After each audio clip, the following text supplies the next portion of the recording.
Jake Mitchell was 70 feet away when he smelled it. That smell, like rotten eggs mixed with burned plastic and something chemical that burned the inside of his nose. He was walking toward the creek on his property that Tuesday morning in October 2003, just checking water levels for the cattle, when he saw it. The water wasn't brown anymore. It was gray, thick gray, and it wasn't moving like water should move. It was moving like sludge, like wet concrete moving in slow motion. Jake stood there for 3 minutes without moving. His mind wasn't working right. After 56 years of farming the same land his father had farmed, after knowing every inch of this creek and every rock in it, Jake couldn't understand what he was looking at. The creek was dead, not empty, dead, like something had poisoned it from the inside out, like life itself had been drained away. He walked up the bank toward the Worthington chemical plant. It sat about 2 miles upstream from his property, a sprawling complex of gray buildings and metal pipes and cooling towers that had been there since 1987. For 16 years, Jake had mostly ignored it.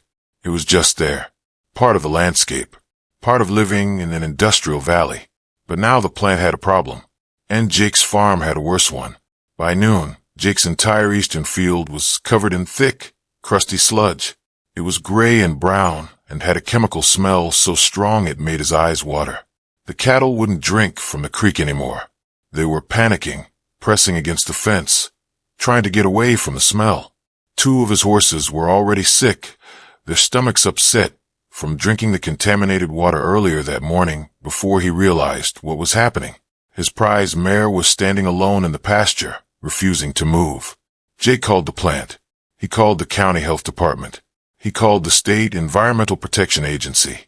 The responses were all the same. We'll look into it. It takes time. We need to investigate. Nobody seemed to understand that his farm was dying right now. Not tomorrow. Not next week. Right now. By the end of the week, the contamination had spread to 3 more fields. The sludge had the consistency of wet cement and it covered everything. His hay fields, his corn crops, his pasture.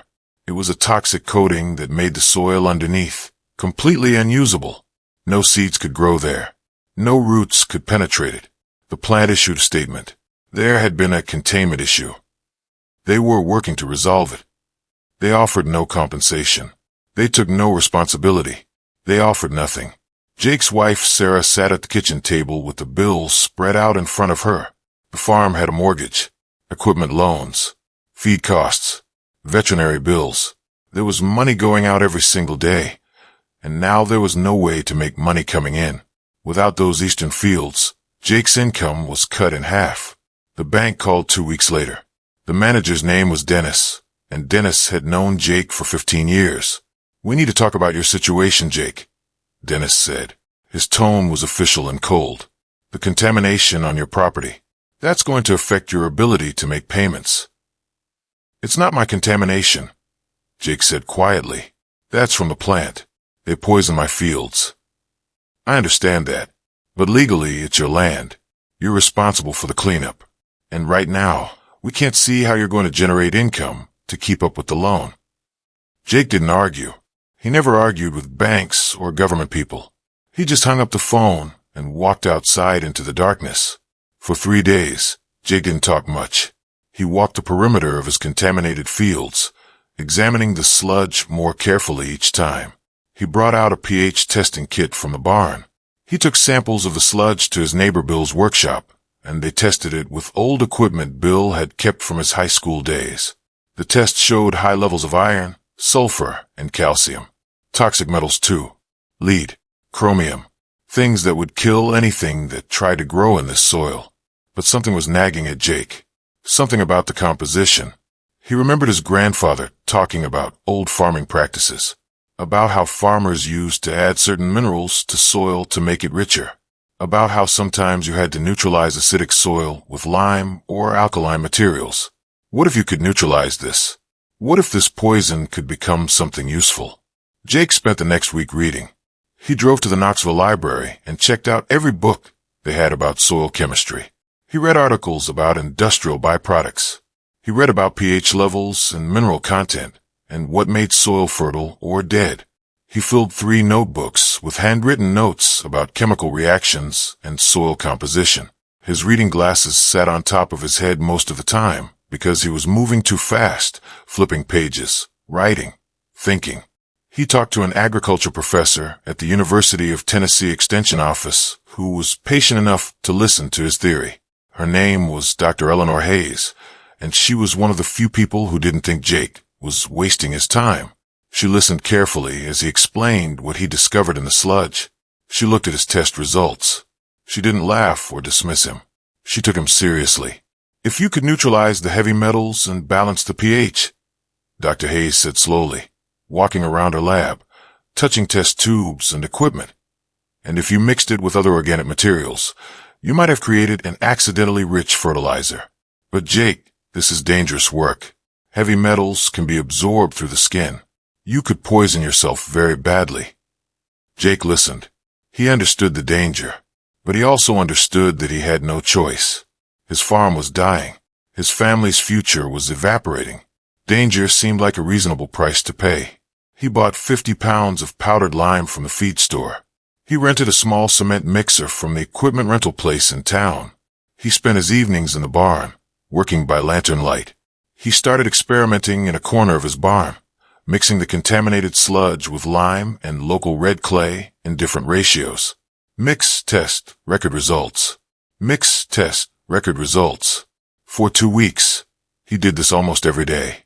His hands developed chemical burns from handling the raw sludge. His clothes stank of chemicals, no matter how many times Sarah washed them. His eyes were constantly red and watery from the fumes.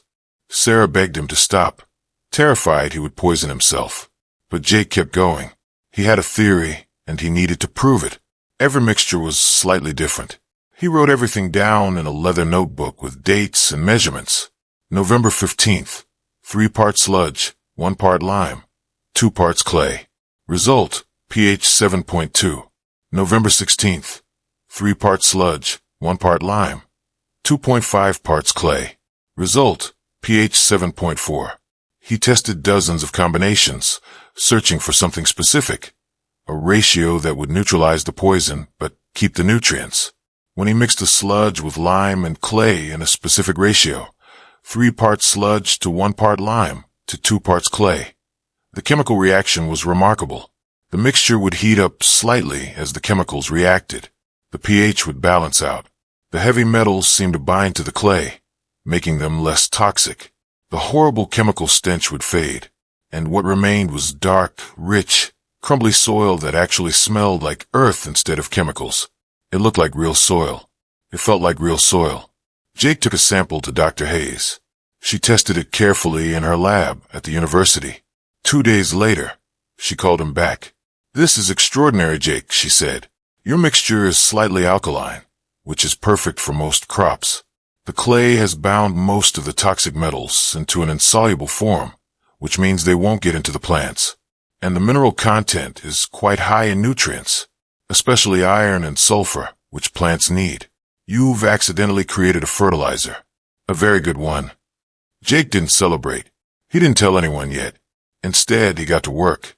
He spent November and December processing the contaminated sludge. He rented more equipment. He bought more lime and clay.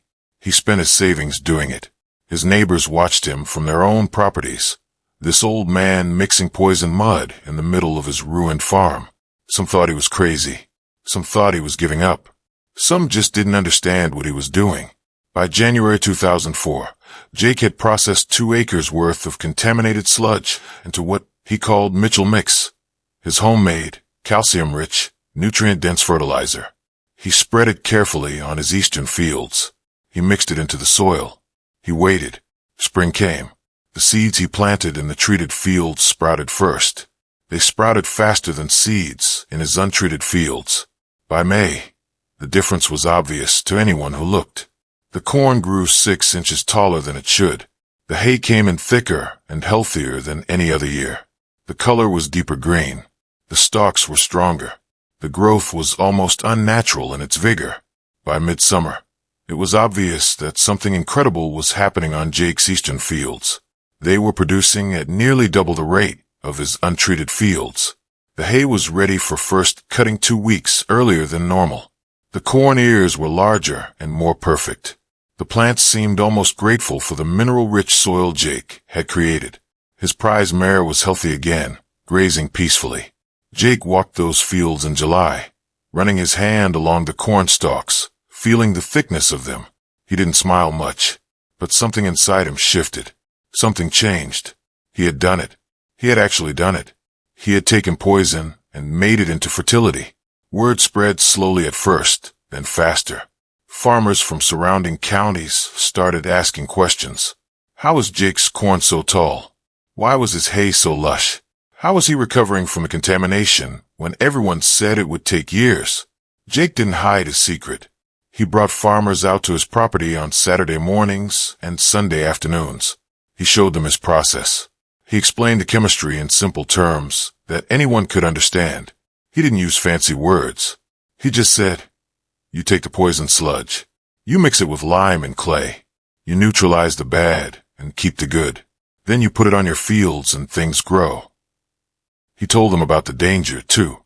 About the chemical burns. About needing to be careful. About wearing protection. He wasn't trying to make it sound easy or safe. He was being honest. The reaction from a farming community was mixed at first. Some farmers thought he was a genius. Some thought he was just lucky. Some were skeptical about using anything derived from the factory's waste. But the results spoke for themselves. His yields were undeniable. His success was visible in every field. By fall 2004, Jake had contracted with 3 neighboring farms to process their contaminated sludge. By 2005, he had contracts with 12 farms. He wasn't just farming anymore. He was running a small fertilizer operation. He was buying equipment. He was hiring help. A young man named Roy came to work for him. A retired agricultural teacher named Frank volunteered to help test soil samples and manage records. He was making money again. Not a lot, but enough to pay the bank. Enough to feel like the crisis had passed. Enough to breathe at night. The Worthington chemical plant faced investigation by the EPA in 2005. They had to pay cleanup costs. They had to pay fines. They had to implement new containment systems. But Jake didn't wait for their apology or their money. He had already fixed his own problem. By 2006, Jake's farm was producing more than it ever had. His yields had doubled. His income had doubled. Farmers from across Tennessee and into Kentucky and Georgia were coming to learn his process. Agricultural extension offices started recommending his method. Universities studied his results. In 2008, Jake's son Marcus came back home. He looked at his father's operation and saw something bigger than farming. He saw an environmental solution. Together, they started a business processing contaminated sludge for farmers across the region. Jake never sued the factory. He never fought them in court. Instead, he took their poison and transformed it. He took the worst thing that happened to his farm and made it the best thing. What Jake Mitchell discovered wasn't a secret formula or a magic solution. It was something much simpler and much more powerful. It was the ability to look at a problem from a completely different angle. It was the power of asking what if, instead of asking why me. It was the power of putting your hands in the dirt and experimenting until you found an answer that nobody else could see. The chemical plant that poisoned his farm accidentally created the conditions for Jake's greatest success. The waste that was meant to destroy his livelihood became the foundation of his future. The problem that seemed impossible to solve became an innovation that helped hundreds of other farmers solve similar problems across the American South. When you face a disaster, you have 2 choices. You can fight it with anger and lawsuits and desperation, or you can understand it. You can resist it and blame the world, or you can ask what it's trying to teach you. Jake Mitchell chose to understand.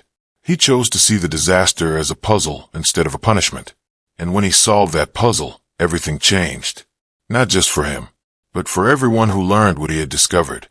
The factory's waste was poisoned, but Jake's mind wasn't. And sometimes, one person's ability to think differently is all it takes to turn destruction into creation, poison into productivity, and the worst disaster into the greatest opportunity. That's what Jake Mitchell proved. That's his legacy.